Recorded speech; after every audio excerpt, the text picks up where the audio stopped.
हमको शुरुआत में हम जब 8 पास किए तो वहीं से हमको फौज में जाने का थोड़ा सा जुनून लगा कि हमको फौज में जाना चाहिए। तो हम 9th में जब पढ़े थे सैनिक स्कूल का एंट्रेंस का एग्जाम दिए, उसमें मेरा सिलेक्शन ही नहीं हुआ, पता नहीं क्यों सैनिक स्कूल में नहीं हुआ। तो फिर हमने पॉलीटेक्निक का दिया, तो पॉलीटेक्निक के भी उसमें देखिए एक्चुअली क्या है कि जो एकेडमिक पढ़ाई होती है उससे थोड़ा सा बेटर होता है जो कॉम्पिटिटिव होती है। तो 8 के बाद ही सैनिक के लिए कॉम्पिटिटिव वाला माहौल आ गया था। फिर पॉलीटेक्निक में दिए, उसमें रैंक अच्छा नहीं आया तो हम कहे छोड़ो अब नॉर्मल 10th यानी मैट्रिक करते हैं, उसके बाद इंटर करते हैं। इंटर करने के बाद फिर हम लोग ने सोचा कि एनडीए का देते हैं। इस बीच AI ट्रिपल हम लोग के वक्त में होता था, AI ट्रिपल ही उसको दिए। IIT के दिन तो हम सोए रह गए थे वहाँ। फिर एनडीए के गए सिलेक्शन के लिए, तो एनडीए में रिटन एग्जाम हुआ, वो काफ़ी ठीक ठाक था। और एनसीसी वगैरह हम लोग ने किया था, तो उससे फौज से काफ़ी ज़्यादा उससे जानने को मिल गया कौन सा हथियार कैसे काम करता है। ये वो एक जुनून हो गया कि भाई हम लोग को ये कॉन्फिडेंस था ना कि फौज में हो जाएंगे तो ट्रेनिंग की कुछ खास जरूरत नहीं पड़ेगी। हम लोग तो इसे बहुत हद तक जानते हैं हथियारों के बारे में। सब होने के बाद वहाँ पे क्या होता है कि ये सिलेक्शन काफ़ी प्रोसीजर काफ़ी कॉम्प्लेक्स होता है। वहाँ मेडिकल जांच होती है हर चीज़ का। मेरा हाथ काफ़ी टेढ़ा है, अभी इतना टेढ़ा होने की वजह से दोनों हाथ कि मतलब अब मेडिकली आउट कर दिया जाए। अब मेडिकल आउट होने की वजह से ये सब चीज़ें सही नहीं हो सकती हैं। तो यही एक तो वही था मेरे लाइफ का, इसके आगे हमने कोई सपना ही नहीं देखा था कि हमको कुछ और भी करना है। शुरू से ही फौज में ही जाना था हमको। अब हमारे लिए तो एकदम विकट परिस्थिति हो गई, साथ ही साथ फाइनेंशियली भी दिक्कत हो गया। अब क्या करें, तो नॉर्मल एक सरकारी स्कूल से इंटर था मेरा, फिर एक नॉर्मल ग्रेजुएशन किए, ग्रेजुएशन BSc। अब इसमें फाइनेंशियली दिक्कत भी बहुत ज़्यादा आ गया। इन दिक्कत में सबसे ज़्यादा साथ दिया मेरे 3 दोस्तों ने, सोनू, पवन, हेमंत। ये 3 दोस्तों ने हमारा बहुत ज़्यादा हेल्प किया और हम सबसे खुश नसीब हैं। हम ये कह सकते हैं कि दोस्त हमें बड़ा बढ़िया मिले। तो सोनू था, पवन, हेमंत, इन लोग के पास जो पॉकेट मनी आती थी ना, तो जो घर से उसमें से काट के कुछ हमको दे देते, कुछ ये, तो हम लोग में मिलजुल के अच्छे से करते थे। तो एक साथ में हम लोग पढ़ाई करते थे। हम सबको, चारों को, हम लोगों को डिफेंस में ही जाना था। अब हम लोग ने क्या किया भाई, बाकी लोग की फाइनेंशियली ठीक थी, हेमंत की भी सही नहीं थी, तो वो सेल्फ डिपेंडेंट था। तो हेमंत ने कहा कि एक काम कर तो भाई, चलो तुम भी को टीचिंग में ले आते हैं। तो उसने क्या किया, हमको एक होम ट्यूशन के पास ले गया पढ़ाने के लिए। होम ट्यूशन, अब वो हम लोग को बच्चों को उतना पढ़ाने का आइडिया नहीं, बस उसको लड़का बहुत पढ़ने में कमजोर था और उसको होम ट्यूशन पढ़ाया गया ना, स्कूल में बहुत अच्छा टॉप पे आ गया वो। उसके घर वाले काफ़ी खुश हुए सब, और वो बहुत अच्छा सा पढ़ रहा था।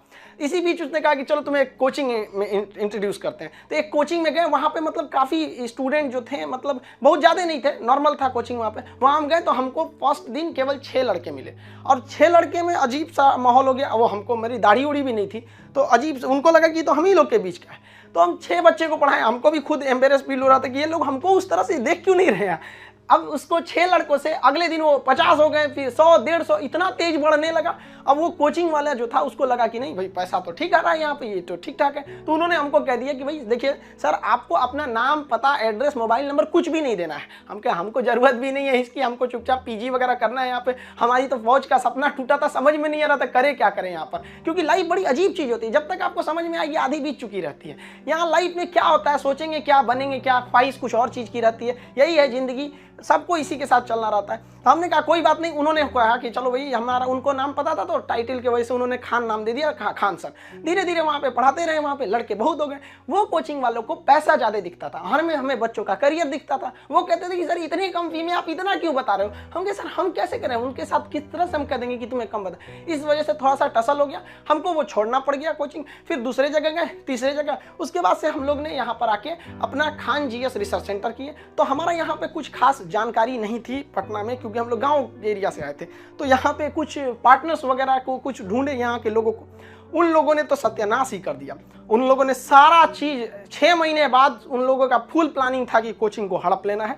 उन लोगों ने कहा कि बेंच भी मेरा, कुर्सी मेरा, पंखा में, सब कुछ। हम तो परेशान हो गए, मेरे पास कुछ भी नहीं बचा। ये हाल कर दिया लोगों ने कि हमारे जेब में केवल 40 रुपया बचे थे और घर लौटने के लिए 90 रुपये चाहिए था। हम परेशान हो गए, भाई कम से कम 90 तो छोड़ो, घर चले जाए यार पे, यहाँ पे क्या कर दिए। कोई दिमाग काम नहीं कर रहा था। तो गंगा के किनारे हम बैठे थे शाम के वक्त में, टेंशन में। यहाँ पर सोचे कि अब टेंशन में जाएंगे, अब रूम। तो यहाँ से जब रूम पे गए, वहाँ पे पता चला वो दरवाज़ा खटखटाए तो कोई खोल ही नहीं रहा था। बड़ा देर बाद खोले तो मुझे कहाँ थे, हम कहे यहीं पे नदी बैठे थे, टेंशन में थे थोड़ा सा। कहे कितना टाइम हो रहा है, हम कहे यही 7-8 बज रहा होगा। तो उन्होंने कहा कि घड़ी देखो। हम देखे रात का 2:30 बज गया था।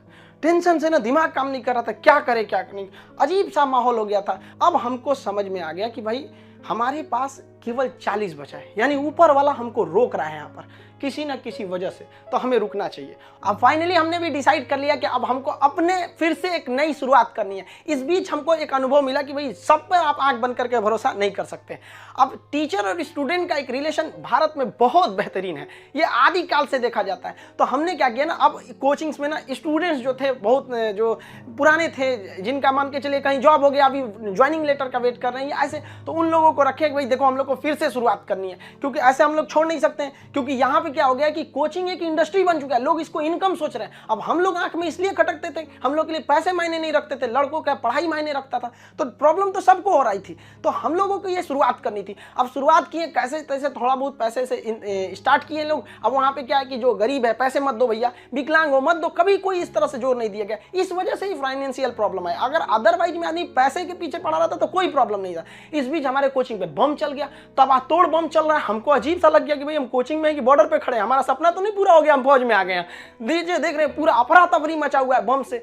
इतनी तबाही हो गई हमको, मतलब एकदम लास्ट में आ गए कि हमको अब लगता है यहाँ से छोड़ देना पड़ेगा। फिर लड़कों ने कहा कि सर आप हाँ हिम्मत मत हारिए। हमारे कोचिंग में, हमारा जो कैंपस है इसके अगल बगल में 17 कोचिंग है, सबका शटर बंद हो गया, सब लोग भाग गए लोग। हम लोग अकेले, भाई कम से कम कोई पूछते भी आता तो कम से कम एक सहानुभूति लगती है। लेकिन लड़के आए, लड़कियां तक आई कि सर कोई बात नहीं आप खोलिए, हम लोग चल पढ़ेंगे लोग, यहाँ कितनों बम चले यहाँ पे।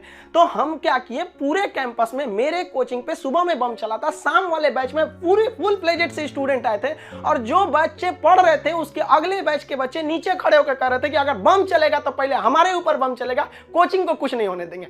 बहुत हेल्प हुआ हमको यहाँ पर, बच्चों ने ही हमको बहुत ज्यादा सपोर्ट किया। और धीरे धीरे ऊपर वाला सबको देखते रहता है, क्योंकि हम दूसरे के सीसीटीवी कैमरे से बच सकते हैं, ऊपर वाले के सीसीटीवी कैमरे से नहीं बच सकते हैं। और अचानक साथ मिला, सारे बच्चे देखते देखते हमने बच्चों के लिए लाइब्रेरी भी डाला, वो पटना का सबसे बड़ा लाइब्रेरी हो गया, फिर कोचिंग बड़ा हो गया, सब कुछ सही हो गया, लड़कों का रिजल्ट आने लगा, सारे लड़के खुश हो गए। और खास करके उस बैच के लड़के जो पढ़ रहे थे और जिनके पास बम्बार्डमेंट हुई थी, वो भी उनके लिए पहला अनुभव था। सब डर गए थे कि आखिर क्या हो रहा है, और देखते देखते सब कुछ सही हो गया। तब तक अचानक बीच में आ गया कोरोना, और कोरोना ने लॉकडाउन किया और सब चीज घर के अंदर हो गया, और हम लोग के लिए एकदम नया अनुभव। और नॉर्मल जब कोरोना होगा, शुरुआती लॉकडाउन इतना स्ट्रिक्ट था, पता चला कि अब तो आपको ऑनलाइन ही पढ़ाना पड़ेगा। और हमारी जैसे ऑनलाइन आदमी को ऑनलाइन कुछ पता ही नहीं, फेसबुक चलाने नहीं आता हमको, सुनते हैं कि टेलीग्राम व्हाट्सएप की तरह होता है, लेकिन हमको आज तक टेलीग्राम पता नहीं चल पाया। और हमारे जैसे आदमी को ऑनलाइन आना पड़ेगा, तो हम तो आफत हो गया मेरे लिए। तो हमारे गांव पे मेरा दोस्त था, उसकी फोटोकॉपी की दुकान थी, छोटी सी शॉप थी फोटोकॉपी की। अब आप समझ सकते हैं फोटोकॉपी की दुकान पे क्या इंफ्रास्ट्रक्चर, कितनी बड़ी बिल्डिंग तो होगी नहीं, छोटा सा जगह था। अब वो शटर सामने थी, शटर गिराते थे लोग, एक लकड़ी का पलाई बनाए उस पर पढ़ाना चालू किए। पता चला सामने से पुलिस की गाड़ी जाती थी, तो शटर के अंदर हम लोग पड़े हैं, पसीना हो रहा है, वैसे पुलिस का सायरन आ रहा है, आवाज आ रहा है। लड़के कह रहे सर कैसे वीडियो बना रहे हैं, कहाँ से बना रहे हैं, ना लाइट सही है ना आवाज सही है। हम कहे भाई हमको यही है जो है यहाँ पे। मेरा सारा सेटअप जो पढ़ाने का इंस्ट्रूमेंट होता है, जो पीछे पैनल लगे होते हैं पढ़ाने के लिए, वो सारा पटना में रह गया था, और हमारे गांव में ऐसी व्यवस्था नहीं थी। हम क्या करें। और जो 2020 का लॉकडाउन था, बहुत ही स्ट्रिक्ट लॉकडाउन था, तो उस लॉकडाउन में हमको आना था पटना, कैसे भी आने का कोई साधन नहीं था। तो हम ट्रक के क्लीनर बन के आए थे, खलासी जो होता है, ऐसे गंजी पहन के गमछा बांध लिए थे, चलो चलो चलो, ऐसे क्लीनर बन के आए यहाँ पे, खुद ही लोड किए, सब कुछ किए और लेके जाए। अब स्टूडियो कैसे बनता है भाई पता ही नहीं, तो 2 ठो बांस लाए, ऊपर बांस लगाए, उसमें ट्यूबलाइट को रस्सी से बांध के बना दिए, और वैसे ही पढ़ाना चालू किए लोगों को। अब वहाँ मेरे पास हर साधन आ गया पढ़ाने वाला, अब लोगों को समझ में आने लगा। धीरे धीरे लोग पसंद करने लगे यहाँ पे कि हाँ ये बात सही है। अब हमारे एक दिल्ली के हमारे एक मित्र हैं मिश्रा जी, उन्होंने सारा सेटअप किया कि ये कैमरा ठीक रहेगा, ये लाइटिंग ठीक रहेगी, ऐसे ऐसे सही रहेगा। उन्होंने बहुत बेहतर काम कर दिया, मेरे लिए अच्छा हो गया। अब इस बीच अब लड़कों का कोर्स चालू करने के लिए एप्लीकेशन बनाने लगे, तो धीरे धीरे लड़के एप्लीकेशन पे देखने लगे यूट्यूब पे। और हमको तो आज तक समझ में नहीं आया कि यूट्यूब पर एजुकेशन के फील्ड को हम ऐसे देखते हैं कि वो लोग भी कमेंट करते हैं कि सर हमारा किसी जनरल कंपटीशन, हम किसी कंपटीशन की तैयारी नहीं करते हैं, ना ही हमको कोई एग्जाम से मतलब है, फिर भी हम देखते हैं। हमको इस बात की इतनी खुशी होती है, इसलिए नहीं कि वो लोग हमारा वीडियोस देखते हैं, इसलिए कि जो लोग पढ़ाई छोड़ दिए हैं उनको भी इस बात का अफसोस है कि हमने पढ़ाई क्यों छोड़ा। और ये कंफर्म है कि वो अपने बच्चों को या समाज को आगे पढ़ने के लिए जरूर करेंगे, और इस देश को जो पीछे गया है उसको आगे ले जाने का एकमात्र रास्ता है शिक्षा। क्योंकि शिक्षा जिसके पास रहेगी कभी किसी से नहीं डर सकता है, अपने अधिकार के लिए खड़ा रहेगा। तो काफी